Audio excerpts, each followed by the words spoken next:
गए, बंदर का मुख लग गया, घोड़े का मुख भगवान को लग गया। नारद जी ने जाकर तप साधना करी, चंद्रभागा नदी के तट पर बैठकर तप साधना में नारद जी लीन।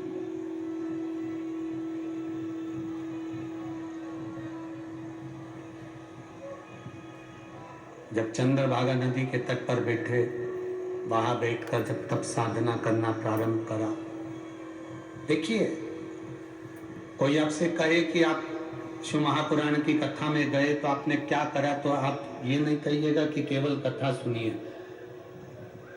2-3 घंटे की कथा होती है, 2 बजे से 5 बजे तक यहाँ कथा है। कल कथा का समय चेंज रहेगा। कल कथा का समय कितनी बजे है? 1 बजे से 4 बजे तक कल कथा का समय रहेगा। तो कोई आपसे कहे कि आपने यहाँ पर कथा श्रवण करी, तो क्या केवल कथा श्रवण करी? नहीं। शिव महापुराण की कथा कहती है कि केवल हमने कथा नहीं सुनी, हमने यहाँ पर 3 घंटे की कथा के लिए सुबेरे 6 बजे से बैठकर जगह संभाली। तब साधना तुम्हारी सुबह 6 बजे से प्रारंभ हुई और वो 6 बजे से चलती चलती चलती चलती 5 बजे तक तुम्हारी तप साधना चली। 5 बजे के बाद फिर अपनी जगह पर बैठकर तुम रात्रि को 12-1 बजे तक कीर्तन, भजन, नाम स्मरण, नाम जाप, ये सब चलता रहा। ये सब कीर्तन, भजन, नाम जाप, कीर्तन, स्मरण चलता रहा।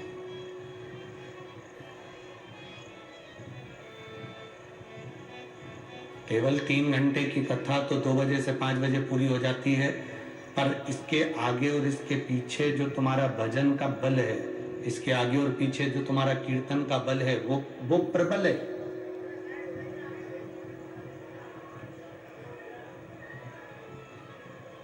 अब इतना तुमने अगर परिश्रम करा है, बैठे हो, कथा सुनी है 3-4 घंटे तक, ना लघु शंका के लिए जाना, ना कहीं उठकर जाना, उसमें आपका बल लगा कि नहीं लगा? अब आपने इतना संघर्ष करा, परिश्रम करा, तो परिश्रम का फल तो भगवान देता ही। आपने जो चित्त लगाया, भजन किया, कीर्तन किया, स्मरण किया, नाम जाप किया, ये कोई खाली तो जाने वाला नहीं।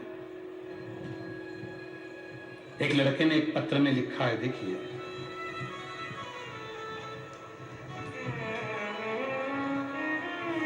पहले तो एक किसी ने पत्र लिखा है, गुरुजी मेरा नाम संजय केसरवानी है, मैं तिल्दा निवासी हूँ। कहीं बैठे हैं केसरवानी जी? कहीं बैठे हो तो हाथ हिला सकते हैं।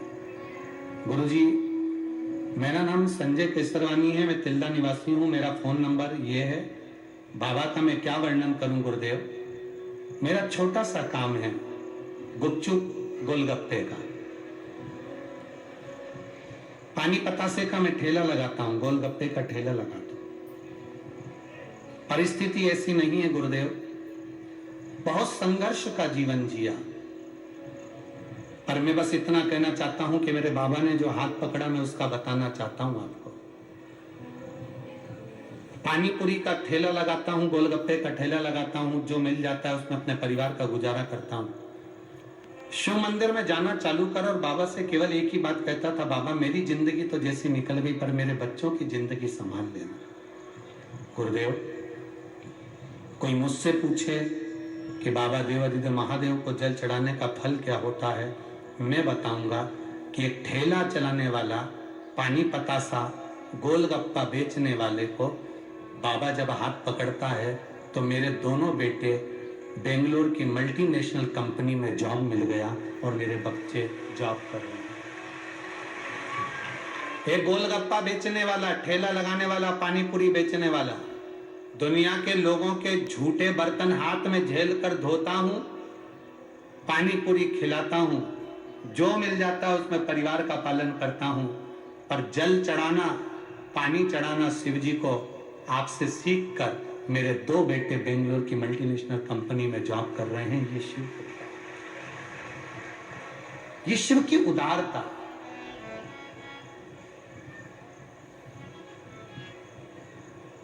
एक लाइन बड़ी अच्छी लिखी है,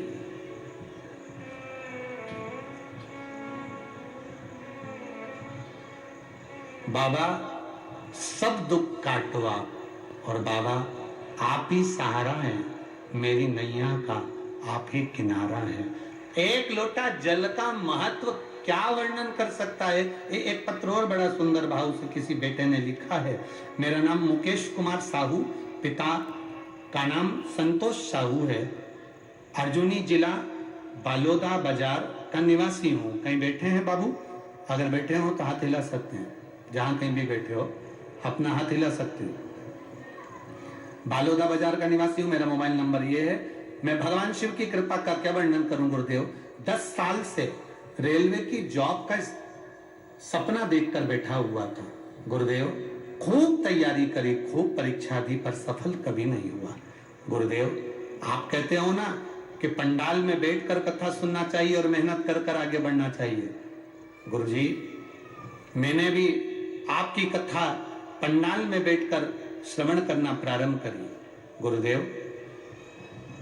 2019 में मैंने एक रेलवे का फॉर्म भरा और फॉर्म भरने के बाद वो मैं स्मरण में नहीं आया, क्योंकि इतने समय हो गए कोई जवाब नहीं आया। 2019 से 23-22 तक कोई जवाब नहीं गुरुदेव। आपकी कथा भाटापारा में हुई, फिर कोकड़ी में कथा हुई।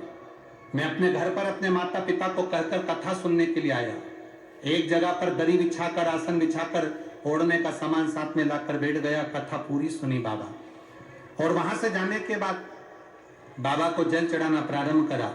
मुझे नहीं मालूम, मेरा 2019 का लेटर 2022 के अंतर्गत आ गया और बाबा की कृपा से बाबा मुझे ऐसी कृपा मेरे बाबा ने कर दी कि मुझे रेलवे में ट्रैक मैनेजमेंट के पद पर मुझे पदस्थ कर दिया।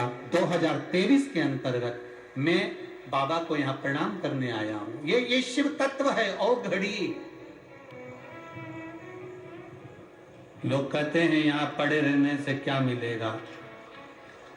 वो बेटा लिख रहा है, मेहनत करेंगे और शिव की करुणा होगी तो मिलेगा सब कुछ। ये पानी पूरी बेचने वाले भैया भी कह रहे हैं कि जल का महत्व क्या है। आज छोटे से छोटा व्यापारी भी अगर शंकर को जल चढ़ा रहा है ना, उसको किसी के दरवाजे पर भीख मांगने की जरूरत नहीं पड़ेगी, बाबा उसका हाथ पकड़कर रखेगा। आपने जिस साल से कथा सुनना चालू करी है, यहाँ जितने बैठे हो आपने 19 से सुनी, 18 से सुनी, 16 से सुनी, 15 से सुनी, 17 से सुनी, 2022 में सुनी, 20 में सुनी, 21 में सुनी। जिसने जितने साल से कथा सुनना चालू करी है वो अपने हृदय में अंदाजा लगाकर बैठना कि जिस साल से तुम कथा सुन रहे हो उसके पहले के साल निकालो कि कितनी तकलीफ में जिंदगी जीते थे, और कथा सुनने के बाद के साल निकालना कि वो कब पेट भर कर चले जाता है, दुख आता है और कब मिट जाता है। पता ही गला पकड़ रहा है, पता ही नहीं पड़ पाता है, ये अंदाजा नहीं लग पाता है, ये स्मरण नहीं हो पाता। जरा विचार करिएगा अपने भीतर।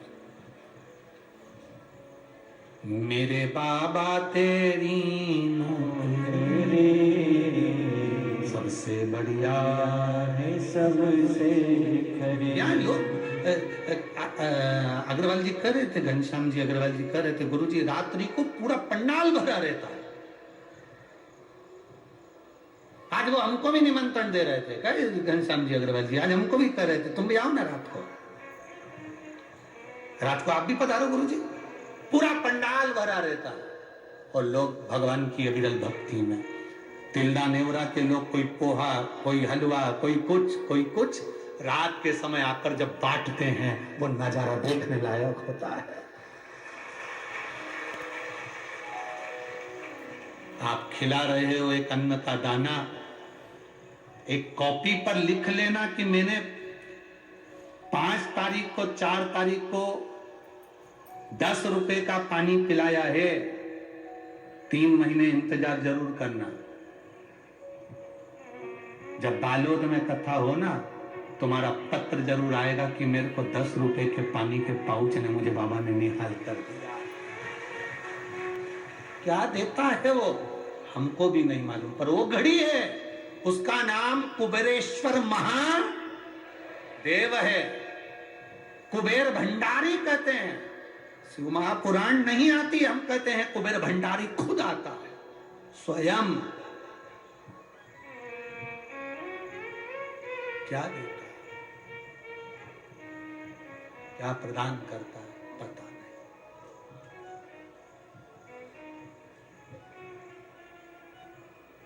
शिव कथा कह रही है, भगवान शंकर का संवाद कह रहा है, मेहनत करो, दिल से करो। देवर्षि नारद गए चंद्रभागा नदी के तट पर जाकर उन्होंने तप साधना करी। चंद्रभागा नदी के तट पर बैठकर जब वो तप साधना में लीन हुए, भगवान देवादिदेव महादेव ने फिर दर्शन दिया। क्या मांगते हो? बस क्षमा कर दीजिए, गलती हो गई, मैंने अपशब्द कह दिया था, मैंने ताने दे दिए थे, मैंने अपशब्द कह दिया। शंकर के भक्त को, ओघड़ी के भक्त को, शिव की पूजन करने वाले को, शंकर की आराधना करने वाले को अपशब्द अगर कहा है तो भोगना तो पड़ेगा, निश्चित है भोगना पड़ेगा। एक मोबाइल पर भी कमेंट्स करने से पहले, ताना देने से पहले समझ लेना कि तुम शंकर के भक्त को तो नहीं लिख रहे, शिव के उपासक के लिए तो निंदा नहीं कर रहे, भोगना पड़ेगा। गति बिगड़ जाती है। नारद जी, तुमने जो करा उसका भोग तुम भोग लिए हो, अब क्या चाहते हो? बस इतनी कृपा कर दो कि मेरे मुख से कभी किसी की निंदा ना हो। अब इतनी कृपा कर दीजिए, इतनी करुणा तथास्तु शिव करते। समय बीता, आगे जो वर्णन आया है देवर्षि नारद के इस पावन चरित्र के बाद मां जगत जननी जगदम्बा ने देखा कि गंगा की धार में शंकर भगवान के स्वरूप के आनंद से 6 स्वरूप में बालकों ने जन्म ले लिया और वो षडानंद कार्तिकेय बनकर प्रकट हुए। षडानंद कार्तिकेय 6 स्वरूप में।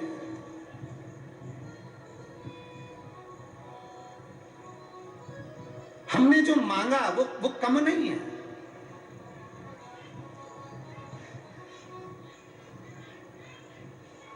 जब हम कावड़ का डंडा लेकर 2 लोटे उसमें बंधे हुए हैं, कई लोग कावड़ का डंडा भी नहीं रखते, 2 लोटे ही ले लेते, कई लोग गले में पानी की 2 बॉटल ही लटका लेते हैं।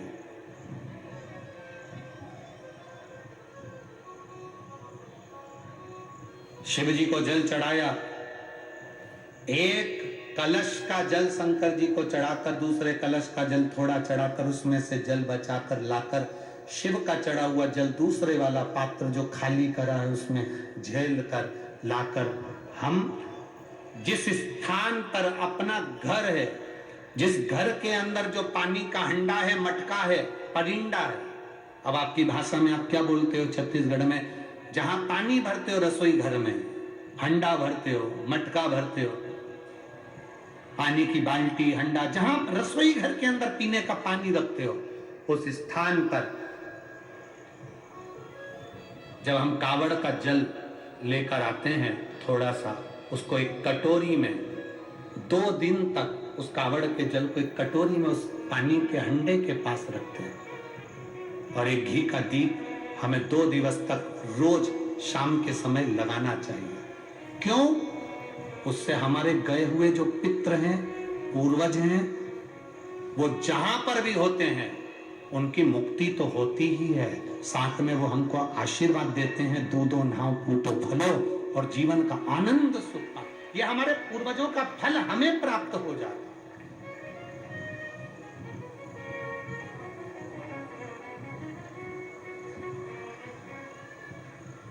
आप लेकर तो जा रहे हो कावड़, हमने कहा था कि कावड़ अगर जिसके संतान में नहीं होती ना, वो झोली में थोड़ा सा चावल का दाना, भले 4 दाना डाले, 8 दाना डाले, 10 दाना डाले, उसकी झोली में पड़ा रहना चाहिए कावड़ ले जाते समय, पड़ा।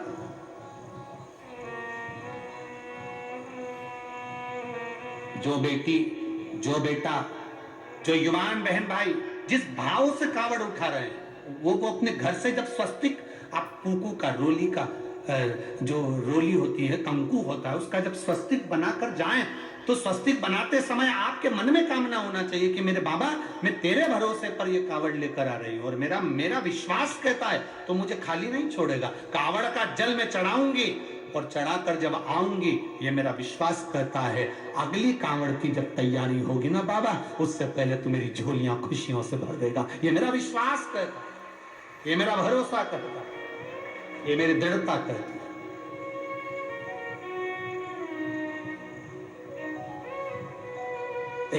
एक ऋषि हुए, गर्ग गोत्री